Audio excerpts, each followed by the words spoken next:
vision du monde inspirée par vous.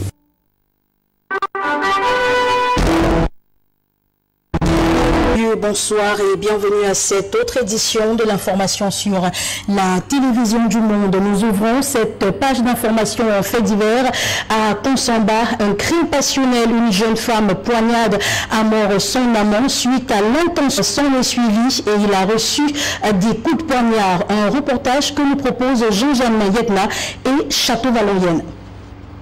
N'importe qui fait, non, on ne sait pas. Ils sont mariés. Sur le lieu du crime, non loin du domicile du désormais défunt greffier, 6 au quartier 3, Quilombo, découpé à même le sol, ce qui démontre à suffisance la vive altercation entre les deux tourtereaux qui seraient survenus.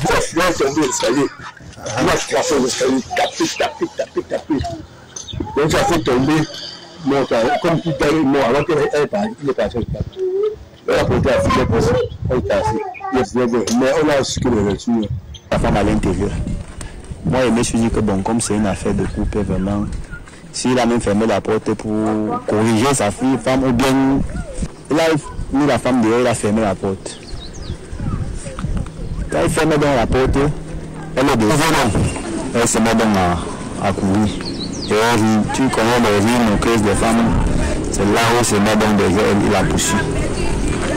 Au niveau de chez moi, en haut, là, la petite, avec les affaires de couple, là, je ne sais pas. Donc, il a tapé. Quand il rentre, donc, il prend la machine d'escalier, il arrive à la maison. Quand il arrive dans la maison, il semble que c'est à ce moment qu'il se rend compte qu'il saigne. Putain. La fille est de l'autre côté. Et là, c'est démerdé à voir comment l'amener à l'hôpital. Il dit la fille. Parce que le gars, lui, s'est levé, il est parti. Bon, je ne sais pas. Peut-être la plaie était tellement ouverte. J'ai entendu les coups de poing et il semblait qu'ils se sont échangés des coups de poing. Bon, semblerait-il que la fille avait caché le couteau sur elle. C'est là où elle est. Un peu bagarre. Bon, ici c'est régulièrement. Moi, particulièrement, je n'ai pas encore vu bagarrer. Il a suffisamment perdu du sang, va finalement rendre l'âme ce mardi 1er juin 2021, faute de poche de sang. Il faudrait qu'on se une moto. Pourquoi la même à l'hôpital, on ne sait pas comment ça va se passer. Oui, subitement l'homme est sorti avec le sang. Il est sorti avec le sang en bas. Pas lui, mais je m'a donné un peu. Moi, je me suis dit que peut-être quelqu'un qui se moque de la femme qui est couchée. Parce que moi, je me suis dit que peut-être c'est quelqu'un qui se moque. Il saignait. Oui, c'est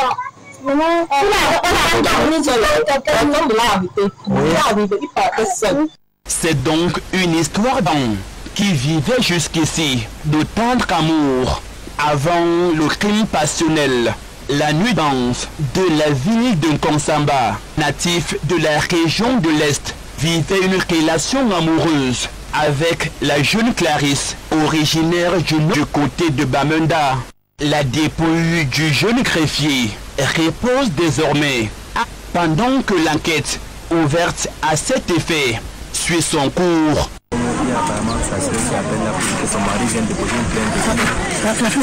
Dans l'arrondissement de Douala 3e, et ce tour n'était pas sans conséquence, faute des voies de déviation qui a mis en mal la population de cette localité. Les différents travailleurs avaient du mal.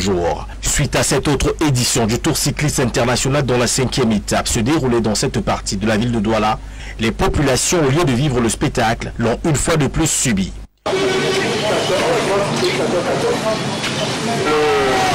Ce tournoi qui reste effectué aujourd'hui, mais vraiment nous sommes juste désolés parce qu'on n'a pas prévu le coup à ce moment. Donc on va attendre jusqu'aujourd'hui à quelle heure ça va toujours. Sa PK12, PK8, Logbaba et Ndokoti ont servi de piste pour les 109,6 km de cette compétition. Différentes destinations ce jour.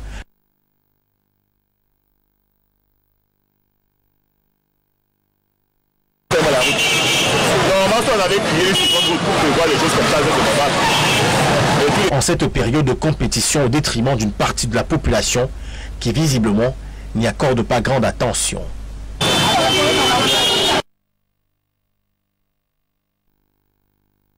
Le maire de la ville de Douala, Roger Mbassadine, et des autres sujets ont été mis sur la table. Un reportage est signé John Peter Anka et Patrice Foucault.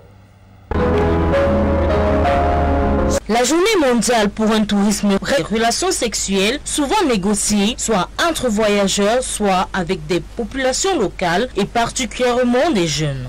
Le thème de cette année intitulé « Non au tourisme, crimes sans frontières » interpelle la prostitution infantilise. Les organismes officiels se sont engagés dans la lutte contre ce tourisme qui foule aux pieds toute dignité humaine ne visant qu'à consommer une marchandise. Parmi les prises de position contre ce tourisme, nous notons l'union de chrétiens respectueux de ses valeurs. La célébration de la journée mondiale pour un tourisme responsable et respectueux permet donc aux ONG luttant fondamentaux librement à l'abri de toutes les formes d'exploitation sexuelle à des fins commerciales. Cette année, le lac Tizon, situé au Bouba Magari, a saisi l'occasion pour interpeller les acteurs du tourisme aux bonnes pratiques nécessaires à la pérennisation d'un tourisme responsable dans le monde. Initié par les Nations Unies. Le point vous a été offert tout à l'heure par Françoise Ekoumé. Continuons sur cette même lancée, parlant notamment de cette célébration fort évocateur sur les dessous du tourisme. Le silence doit être rompu. Cette analyse est faite par Merveille Moukoko et Jean-Jacques. Tourisme responsable et respectueux. Activité économique importante, les dérives autour du tourisme sont de plus en plus observées. Et sous la menace ou par peur du regard de la société, les victimes gardent le silence. Les parents se révèlent comme des négociateurs de l'activité. Ailleurs, des pseudo-guides livrent des mineurs à des touristes moyennant quelques billets de banque. Ou encore, des gérants d'établissements hôteliers véhiculent l'information sur la pratique infligée lors des ébats. Le pire, c'est la mort. Des corps sans vie retrouvés dans des chambres d'hôtel, des plages, les partenaires occasionnels non identifiés au tourisme sexuel, qui en effet est un crime sans frontières, à travers la dénonciation, la sensibilisation et de fortes sanctions à toute personne qui se trouverait impliquée dans le système. Des festivités marquant la journée mondiale du tourisme sur le site du lac Tizon. L'occasion de découvrir ce site touristique également plein de la région de l'Adamawa, situé à quelques 14 km de Ngaoundiri. Le lac Tizon a la particularité de changer de couleur humoristique pour la célébration de la 15e édition de la journée mondiale du tourisme. Le soir de la commémoration de la journée mondiale du tourisme pour un tourisme responsable et respectueux touristique du lac Tizon. Jadis abandonné et ravagé par un incendie, le site touristique de lac Tizon renaît donc de ses cendres. En public et d'une salle polyvalente pour un coût global de 300 millions. D'un diamètre de 300 mètres et d'une profondeur moyenne de 48 mètres, le lac de cratère qui a donné le nom à Bam Nanga, qui sert les chevaux. Donc, ce quartier que vous voyez donc doit son nom au site du lac Tizon. La beauté de ce site. À Kribi, c'est sans tambour ni trompette que c'est célébré ce jeudi 2 juin 2021. Le tourisme s'est célébré ce 2 juin, comme tous les ans, dans le monde entier. Mais dans la cité Bameyère, nul ne semble être au courant. Aucune activité relative à ces journées n'a été organisée dans le département de l'Océan. Et depuis le début de la pandémie à corrosion, qui continue son bout de chemin en dévastant arbres et cocotiers. Et la cité n'attire plus de touristes. Les choses ont drastiquement changé parce que il y a moins de... Et nous subissons ça parce que nos gains... Voilà. Donc, comme vous voulez remarquer, tout est noir. Il y aurait une levée de mesures. Bon, il faudrait aussi que la maladie baisse, comme on dit. Voilà. Des aides qui nous amènent à nous poser cette question. La cité Bameyère a-t-elle perdu son charme latent? Le métrification, le désordre urbain et bien d'autres cas ont été mis sur la table. Un reportage que nous proposent John Peter Nka et Patrice Foucault. de presse donnée par le maire de la ville devant les hommes et femmes de médias de la région. Au vu de tous les problèmes que rencontre la ville, il faut une parfaite collaboration entre la mairie de la ville et les opérateurs. Et maintenant, à besoin, il faut parfois les travaux sur la chaussée. Idem, vous quand vous s'asseyez tous sur la même table, vous pouvez voir le passage des gaines ou des canalisations d'eau qui deviennent de poser concerne. On veut et quand on veut, car désormais, c'est pollueur-payeur. En janvier, maintenant le titre du mois est sorti, donc, y compris même, je dirais, oui, la pollution sonore, cela s'en sollicite, a été historique. Je voudrais d'ailleurs souhaiter que la presse en fasse un meilleur recours. Pour ce qui est de la gestion, c'est qu'il faudra déguerpir certaines populations. Il y a des ravins qui ont, sur les dans lesquels nous sommes intervenus, notamment avec les eaux se déversent à cet endroit. Et aujourd'hui, pour nous, aller dans cette solution-là, ça coûterait extrêmement cher. Donc, nous sommes en train de voir avec ça. Et sur l'épineuse question du marché Kololum qui a fait grand bruit ces jours, avec la colère des commerçants. Les espaces marchands, que sous prétexte de griller des deniers, de faire des deniers ou de griller des maillots durs dans les caniveaux. L'autre point est pas négligeable, notamment celui de l'électrification n'a pas en ville, mais également de communier avec ses populations.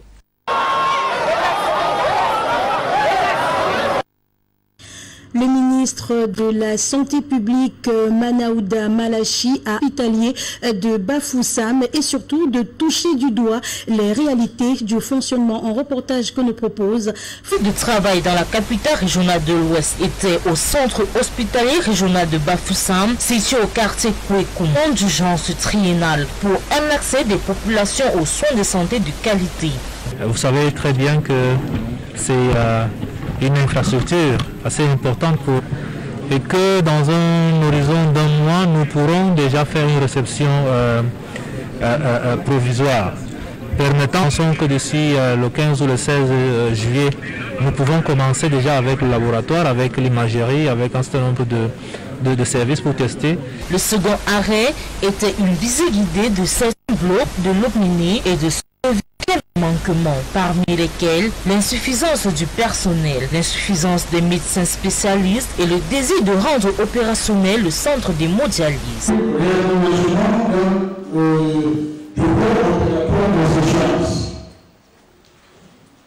Et enfin, il est temps que le centre d'hémodialyse satisfasse des besoins en ressources humaines. Nous avons effectué plus de 1000 examens pendant le mois. Son personnel et a promis d'apporter des solutions aux problèmes posés par ces derniers. Il a également profité de l'occasion pour inviter le personnel de santé à se régional pour revoir le dispositif de lutte contre le Covid, remobiliser le personnel autour de cette lutte et la vaccination, bien entendu. Vous savez, sans toutefois passer par la vaccination.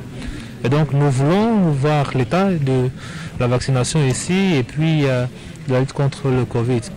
Très bientôt donc, comme l'a annoncé le ministre de la Santé publique, les infrastructures de l'hôpital régional de Bafoussam seront testées et pour... Le 6 août dernier, les responsables de l'université de Yaoundé 2 ont été installés ce jour dans leurs fonctions par le recteur de l'université. La cérémonie s'est déroulée. C'est dans la salle des arts du campus principal de l'université de Yaoundé 2 à Soir que le professeur Minkwache a procédé à l'installation des responsables du développement Koum Gabeni, porté au prestigieux poste de vice-recteur en remplacement du professeur Molnam, admis à faire valoir ses droits à la retraite. Puis une autre Amazon, un baron qui jouera désormais ses prérogatives à la retraite après avoir présidé la tête de l'ESTIC pendant plus de 16 ans. Le professeur Boyo Massala qui aura ma dernier ont le profil de l'emploi, car maîtrise évidemment la tâche qui les attend, chacun dans son domaine. Je voudrais d'abord exprimer des femmes à l'université et par rapport à la discipline qui est la mienne, la science politique, qui est une discipline peu féminine. Je voudrais d'abord exprimer toute ma gratitude pour cette marque de souligner avec force. Le premier défi consiste à poursuivre l'œuvre entamée par les bâtisseurs depuis 51 ans. Puis maintenant, il faut faire bon.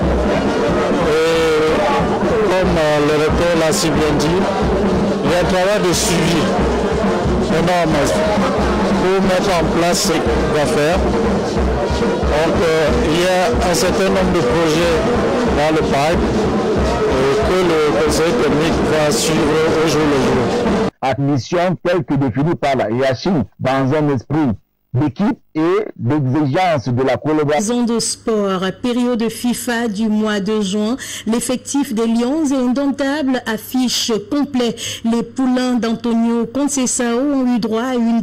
Lions indomptables du Cameroun et Super Eagles du Nigeria se retrouveront en amical pour le compte de la FENEC FIFA du mois de juin. Et pour affronter ça, Ignatius Ganago et Ivan Neyou, qui manquaient à l'appel à la première séance, sont bel et bien là. Les Lions ont eu droit à 2 séances d'entraînement mardi, une en Marseille qui consistait de définir la philosophie de jeu. Et parlant de philosophie, celle-ci est basée sur un jeu sur des espaces réduits en une Siliki, Davis et Passy, Blondie Nouke, Jean-Claude Villon et bien d'autres, tous présents dans la tanière. Les Lions jouent le 4 juin prochain face à la formation du Nigeria. Ce sera au Wiener Neustadt.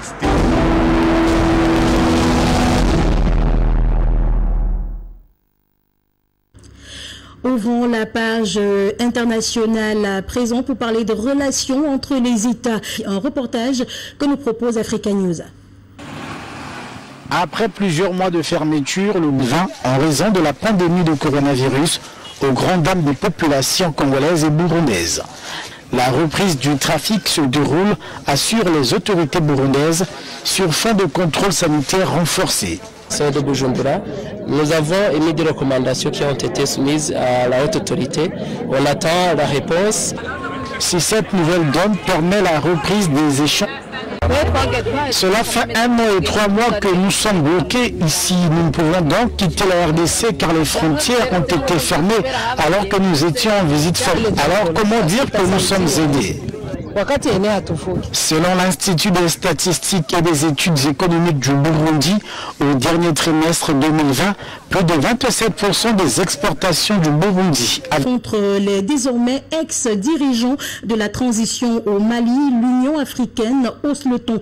Un reportage signé Africa News. Africaine hausse le ton. L'organisation continentale a annoncé mardi la suspension du pays de ses organes et ses institutions jusqu'au rétablissement d'un ordre constitutionnel normal. Même passion pour le retour à une transition démocratique sans entrave, transparente et rapide, ainsi que la levée des restrictions sur tous les acteurs politiques, notamment l'ex-président Badao et son premier ministre placés en résidence surveillée, contre ceux qui bloqueraient le bon déroulement de la transition.